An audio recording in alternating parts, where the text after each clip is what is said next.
Oliver, I'm going to start with you. Oh, right. Okay. It mentions there's a very interesting interview with Oliver in the programme, which I would recommend.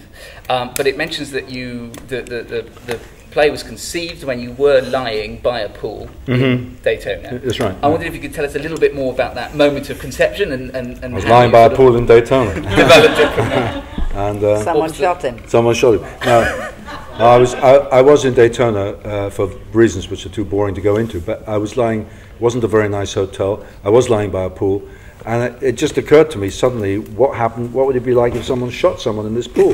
And as you know, one does those things. And then I thought, well, who would shoot who? And then I thought, well, mafia. No, it's all boring. Mafia is boring. And then I thought, what if an old man shot another old man? And it kind of, that was the inception, really, because I started thinking, well, who would that old man be, and what would be the motive? And it kind of went on from there, really, you know. And then it sat in a drawer for... I wrote I wrote many drafts of this. It sat in a drawer for a long time, because I really didn't know what to do with it. It had various versions. It's gone through many versions, actually. And then I kind of gave up on it, and my wife said, you've got to start again on it. I said, I don't know what to do. And then I was doing a play with Maureen. She was directing me in Barefoot in the Park by Neil Simon, and for one reason or another, I think you asked me, because she knew I wrote stuff, had I got anything that was any good? Well, you gave me the other one to read. You gave me Wet Weather Cover to read. Hamlet, yeah. No, yeah, I gave you Wet Weather Cover, didn't I? Yes. It's a play that Ollie wrote about two actors in a Winnebago in the middle of Morocco can't work, one American and one English, and they can't work because making a very bad film about the conquest of Mexico in Spain. It's hilarious. But I knew there wasn't a part for me in that. Let's do it in rep. Then I showed this play to Maureen, and she was rather taken with it. And what she said, I remember what she said, but it's not finished yet. And I said, no, I've kind of given up on it. And so anyway, spurred on by her encouragement, I went on, did some work on it, and then Maureen... the story then, what happened then is that I was doing a documentary about memory, and they wanted me to interview famous people, vox pop, at some bash, charity bash, and... I did, to ask them whether they could remember anything before they were 3, because apparently that's when memory actually is, when you understand narration, then you have memories, although I don't think that's true. Anyway, the point is that it was Jez Bond, it was the New Park Theatre in Finsbury, and having gone to the theatre and raised money for it, everybody was raising money for it, I said, well, I've got a play. And he read it, and he said, I'll do it if you're in it. And I said, I don't think I'm right for the part. I'd like to direct it. Hello. But he's not right for the part either. And have David Grindley play Ellie, I said. Anyway, so, I was persuaded that I was right for the part. And that's what happened, amazingly enough. And then we played it at the Park, and we played it on a 7-week tour. I didn't play it at the Park. Oh, no, with John Bow, the other actor, yes. And then it finished, and I couldn't bear it. I couldn't bear it because I just thought it had more of a life. So I just really badgered away at the producer, Mr. Lee Dean, who's seated behind you, and drove him mad, ringing him every week, saying, can we got a theatre? And he said, no, there aren't any theatres. I said, well, there must be a bloody theatre. Come on, there's no serious plays in town, No, so here we are in this magnificent theatre that I've longed to work in all these years. My first big dressing room in 40 years. And it is big. Let's talk about some of the themes that the play addresses. Again, Oliver, I feel myself coming back to you, but I know that you have varied European heritage yourself, and that... Yes, we all do, actually. Yeah. So that idea of the Jewish diaspora was something you... that's something that I've sort of lived with anyway. But I mean, and I didn't set out to write about that. That just kind of emerged as I wrote. And I think. But I mean, I was in a way. I was interested in writing about people who are kind of displaced and have started again, and people who are in one way or another in denial about various things.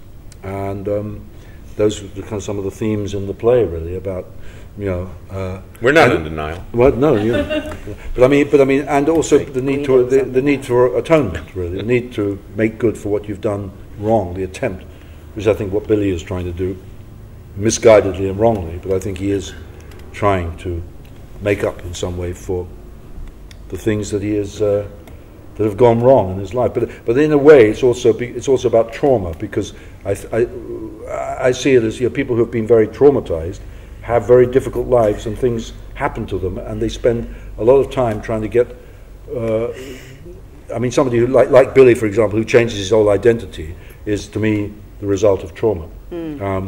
Nowadays, if you lose, if you get your bicycle pinched, they ask you if you want counselling. Yes, that's right. That's right. But it wasn't like that, was it? No. These people just plowed on, sewed it up. That's Some of the survivors are just speaking about it now in their late 80s and 90s. They're speaking at the Holocaust Centre in Newark, and it's pouring out. All this stuff is just pouring out. It's unbelievable. And David, tell us how you helped to maybe bring out some of those themes through the rehearsal process. I think the key the key challenge to this play is the fact that you have 3 actors in it, and yet you have quite a considerable amount of time in both halves of duets, and a lot of it is reported. It's action that's happened off stage that is obviously influencing what's on stage. And I think the key thing is to ensure that those interactions feel active and present, and it doesn't feel we don't feel as if we're in the wrong place, that the events that we should be at are elsewhere, and what we're watching is just people talking, as it were, about an activity elsewhere that was much more interesting than the one that's on stage. And I think that's very difficult to achieve, and I think it's about what I like about the play is. And this is being, this is being a great advocate of it. Is its old-fashionedness, for want of a better word, which is it's 3 actors telling a story. There's no tricks. There's no video or no roller skating, multi-location, or we're not. This is very classic storytelling where the actor's ability to orchestrate the text in the best possible sense demands your attention from first to last, and not only demands your attention, draws you in and moves you, makes you laugh, and by the end you've lived that experience with them. And I've really enjoyed that process of discovering how to tell the story with the cast and ensuring that it absolutely lands with the audience, and also the challenge of doing it in different spaces, which particularly in the first production, which obviously Maureen and Harry were so part of, we started in the Park Theatre, which is a thrust theatre like the Donmar, so that's why these sides are open, because there were audience on these sides, so they were used to playing to being aware of audience there. Then we went on tour and we slightly played a hybrid of the two at the Kingston Rose, and then we landed in traditional Prosas theatres like this. And that was very useful for our coming in here, that we knew the show could work as it was within a proscenium arch, and in fact more so really, because it means that we can just we don't have to be aware of people around us. We can just be telling the story to those in front of us, and it's been a really good experience. There's also some very subtle dynamics in there. I mean, you say it's old-fashioned, but it's also in the sense that it's not sort of hitting you around the head, and it's not melodramatic necessarily. It's apart from obviously throwing things around at the end, it feels like there's a lot unspoken as well as made explicit, and I wondered if that was something. For example, Maureen, I noticed that extraordinary monologue you have in the second act, your accent just completely changes, and it's a very subtle transition, but by the end I suddenly realised, it's almost like that happened. I didn't plan it. It just happened. Wow. Yeah. And I don't know when it starts and when it stops. I've absolutely... I know it happens because people have told me. But I don't know how or why. I mean, I know why. But it's just one of those things that that you get by channeling a character. It just comes. It's extraordinary. Yeah, and Harry, I wondered how much you thought Joe. How much does he know? Because there's that moment at the end where he knows everything. You think he knows? Oh yeah, he says. Yeah, he says he figured it all out. Okay. He was playing, as they say in the Obama administration, the long game. You know, this to me part of this story is about the difference between love and passion. And you know, Joe was banking on love to win out, I think. Harry, by the way, I should mention, is making your West End debut. My West End debut, yeah, indeed. And it's yeah. Well, and you know, it's going to be downhill from here. This is an amazing place to perform. Right, I'm going to hand this over to the floor. I feel I'm slightly hogging the questions, so please do raise your hand if it's something you want to put. Yes. I'm curious, because of the dance scenes here, the focus on dancing, if you had any professional training in dance, or how difficult you found that to do, because you did it just beautifully, gracefully. Oh, wow. You tell the story. Yeah. I believe my words to David were, I don't dance. Don't ask me. Don't ask me. We had this most wonderful choreographer, but that understates his role, because he basically did everything but, you know, make us do it. But he had such a strong love of this and such an intense ability to communicate it to us in a way that we could comprehend it, and to show it to us and to make us want to do it. He really willed it into us. His name is Matt Flint, and he works on Strictly, so he's used to. Yeah. No. No way. I've been asked many times, several times, to do Strictly, and my answer is always the same. If they talk to me the way they talk to some of those contestants, I will thump them in the balls. Brilliant. Wow. Yeah. Any other hands? Yes. I was very glad that you mentioned your accent change, because I thought it was absolutely spot on. It's best not to tell me that, because, you know, then I'll start listening to see if I'm any good, and that's the kiss of death. But thank you. So true. Oh, thank you very much. Thank you. I was going to ask exactly that. How did you come across that? It just happened.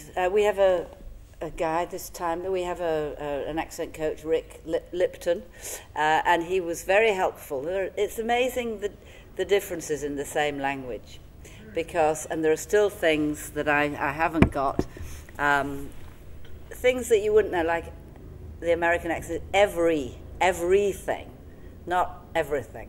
And you want to eat, is what I would say. You want something to eat. You want something to eat. You know, and these are the little, you know, and being as I come from Hull, city of culture twinned with Sierra Leone, I have trouble with the U's. You know, I must, I could, I must, I dust. Well, I don't dust, but, you know, and so he just corrected us. But we've only seen him twice, haven't we? Or, Two or three times. Yeah, 2 or 3 times. So, it's not, you know, but it's a help. But the other accent, don't ask me, because I don't know. That's God. That's God at work. An eulogy. Is that a number you're getting? That's my number. Yeah, I'm getting rid of my number. You want my number? No, you need the German guy to take it. And Ollie, this is all your fault, of course, for selling the play in the States, which I'm intrigued by, because I wondered if there was a temptation maybe to set it a bit closer to home. Well, I said it in the States because you can't buy a gun in England. And, you know, he bought a gun, you know. Did we say that tonight? It's harder to buy a hamburger? Yeah, sure. Yeah, you got a laugh. I heard it. Also, you know, but I mean, that's true, and it's very true. This story rings particularly true. I mean, I see, you know, gun deaths in America, as we know, are manifold. They're not so manifold in England because you just can't go and buy one here. And if people could go and buy a gun here, like in a sweet shop, we'd have more gun deaths. And would you like one? I'd love one. Okay. No, but I mean, but a Nazi was rounded up last week in America. yes, in Philadelphia. Yeah, no, in Pittsburgh. Philadelphia. And he's been living a nice life. Yes, know. he's almost identical. There was a guy in Philadelphia last week. He's 89 years old, and you picked him up, and I think he was at Auschwitz. But anyway, it's almost identical story. He's been living in the States all this time, and so the only thing that didn't happen to him is he didn't get shot by somebody who and hopefully he will now. Yeah, hopefully he will now. But I mean, that's the only difference. And for me, the question is, I suppose it's kind of like Old Testament versus New Testament. I mean, and it's the repercussions of what happens if you do take the law into your own hands. I mean, I don't have a position on this particularly, but this is about somebody who does that, and he meets a very true response from these people for lots of reasons. They don't share his enthusiasm because what have you actually achieved in the end? Who's gained? His wife, their kids, my wife, all this stuff. Anyway, it's a very big subject. We've put the curtain down, and for so us, we don't want to open that curtain again. You explode a massive stuff. I did. Sorry, darling, go. You were talking. No, I remember. My parents didn't talk about the war. They didn't talk about the Holocaust, and I really knew nothing at all till I was ridiculously 13 or something, and I read the Diary of Anne Frank. So, and I remember seeing a Nazi who'd been caught on the television. He was an old man, and I remember thinking, oh, what's the point? What's the point of doing that to some old man? He's going to get his punishment. Well, and because I didn't understand, I was ignorant. And that's Jewish house, that's what you did. The whole point about Jewish faith is that you get on, you do it, you live whatever. And that's why we're still here, and the Romans and the Greeks aren't. There's another, I think, advantage to setting the play in the States, aside from the fact that I could be in it, which is that this whole idea of wholesale personal reinvention, which Billy experiences, is far more familiar, far more endemic in the States. People are doing it all the time in every single way. That's right. It's a bigger country. You can just disappear. Yeah. Much more. You can't disappear like this in England quite. They're not in quite the same. You could try, but I think you'd, if you... You'd have to be Jimmy Savile to do that. Well, no, but if if you try to kind of go to a suburb of Hull and live in Hull, it's not the same thing. Any other pressing questions? Or depressing questions. Oh, depressing, yeah, indeed. Okay, well. There you go. Thanks very much for coming. Yeah, well, it just leaves for me to say a huge thank you to the cast and, of course, to David for joining us for the Q&A, and to you for staying, and a quick plug that you are here until... Tell your friends. August the 23rd. August the 23rd. August the 23rd. So, and then we go to Cambridge and to Norwich and to Brighton and to Richmond. So, alert your buddies. Across the country. And we'll be really good by then. Yeah, absolutely. Okay, I will, thanks. I'll have a go, yeah. Have a go. Thank you. Have another look in that drawer, because... Yeah, I will. All right, thank you. He's already written another play. Yeah. Cool. Ladies and gentlemen,